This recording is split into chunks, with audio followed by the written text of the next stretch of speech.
listen. Just for a moment, settle into the quiet. Not the kind of quiet that surrounds you, the kind that follows you. Because if this video has found you, chances are you know this quiet intimately. It's the quiet of growing up emotionally overlooked. The quiet of learning very early that your feelings weren't dangerous, they were simply irrelevant. Maybe no one ever said it outright. Maybe no one had to. You learned it in the pauses, in the dismissals, in the distracted ahas, in the way your excitement never landed anywhere, and your sadness evaporated before it reached another person's concern. And here's the paradox. The thing you did to protect yourself back then is the same thing that's slowly hollowing you out today.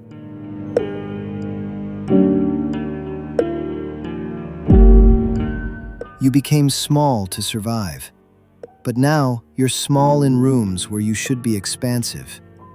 You became quiet to avoid burdening anyone, but now silence is the only language you trust. You became hyper-independent to avoid disappointment, but now connection feels like a threat instead of a possibility. People look at you and think you're strong, composed, stable. They don't see the calculations happening behind your eyes, the constant monitoring, the subtle shrinking, the instinctive decision to take up less space so no one has a reason to overlook you again. Being emotionally overlooked as a child doesn't just create loneliness. It creates a lifelong invisibility reflex. A reflex that whispers, don't need, don't ask, don't expect. Because somewhere deep inside, an old version of you still believes. Attention is unpredictable. Love is conditional. And the safest place is outside the spotlight of human concern. But what if I told you this reflex, this invisible architecture of survival, is not your personality? It's your wound. And the moment you see it clearly, you begin the slow, sacred process of becoming visible to yourself again. So let's define this. What does it actually mean to be emotionally overlooked? Emotional overlooking is not the absence of love. It's the absence of attunement. A parent or caregiver might have provided food, shelter, routine, but they did not consistently provide emotional recognition. Your inner world had no mirror.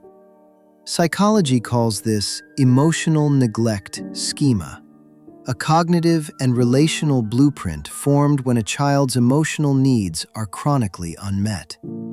This schema teaches you to distrust your own feelings, to minimize discomfort, to assume you are too much or not enough. It doesn't shout, it whispers.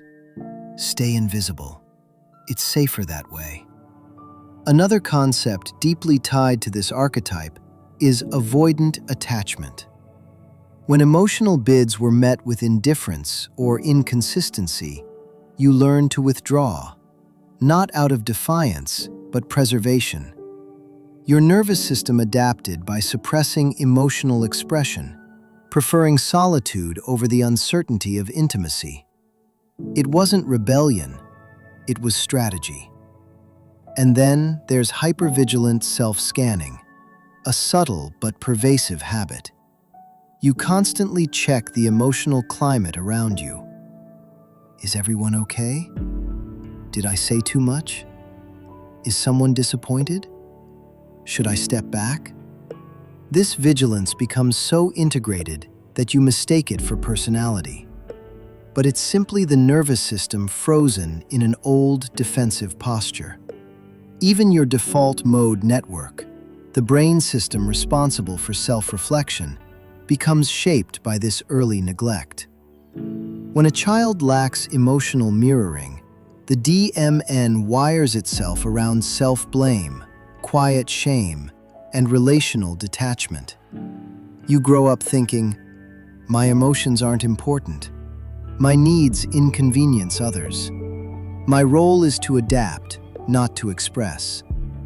So, emotional overlooking isn't a moment. It's an ecosystem.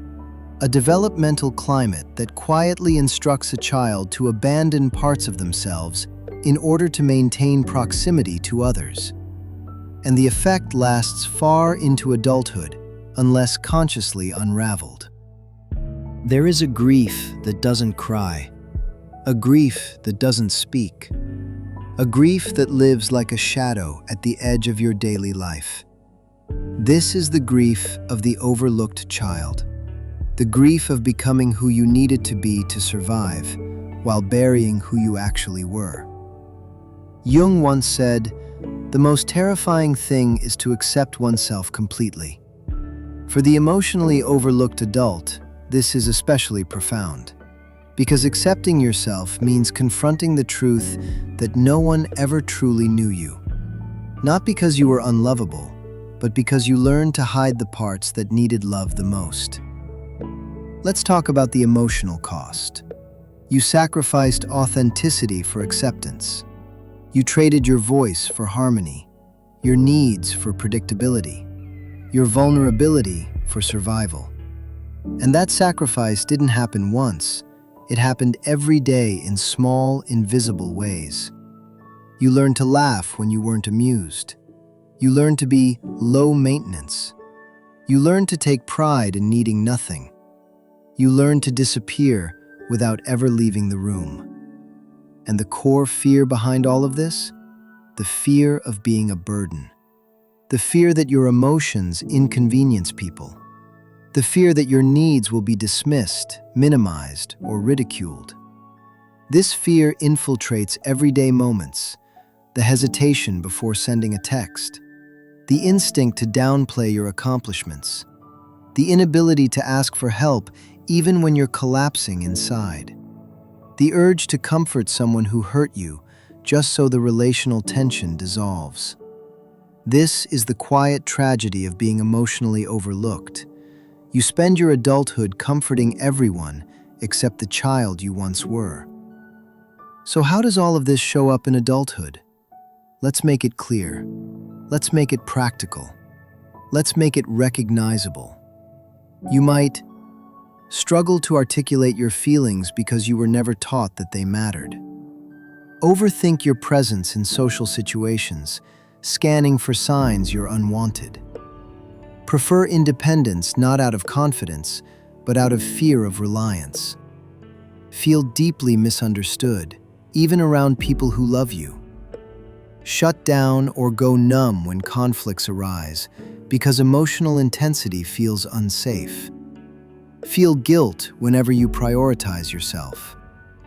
Emotionally overlooked children become adults who excel at supporting others, but crumble when it's time to receive support. Confuse emotional intimacy with emotional exposure. Enter relationships where they choose partners who require minimal emotional engagement. Stay in jobs where they are under-recognized because recognition feels unfamiliar, even threatening. Struggle with boundaries because they learn to anticipate others, not assert themselves.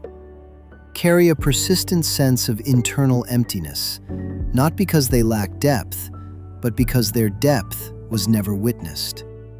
And here's the crucial truth. These are coping mechanisms, not personality traits. Your chillness, your unbothered attitude, your independence, these may be armor, not identity. The unlearning begins with awareness, not fixing, not forcing change, just witnessing. Witnessing when you shrink, when you silence yourself, when you say, "It's fine," but your body tightens. When you apologize simply for existing. When you choose suffering over asking for help. Every moment of witnessing is a moment of reclamation. A moment where you step out of the old script and into the possibility of becoming visible again. Let's talk about healing, not as a destination, but as a return. A return to the parts of you that were dismissed, overlooked, or abandoned. 1. Inner child reparenting.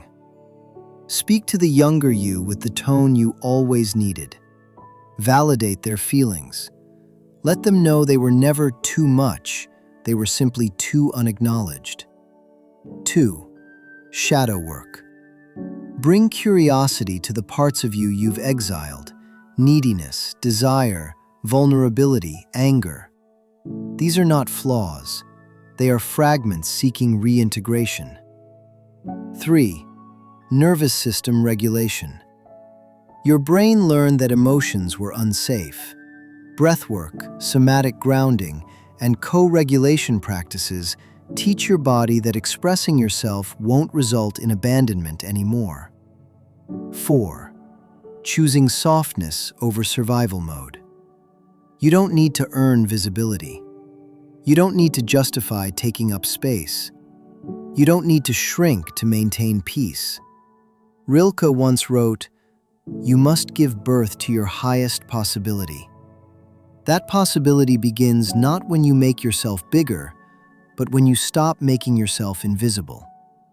And here's the truth I want to leave you with. The goal is not to be fixed, but to become whole. To gather every part of you, including the ones taught to stay silent, and welcome them back into the light.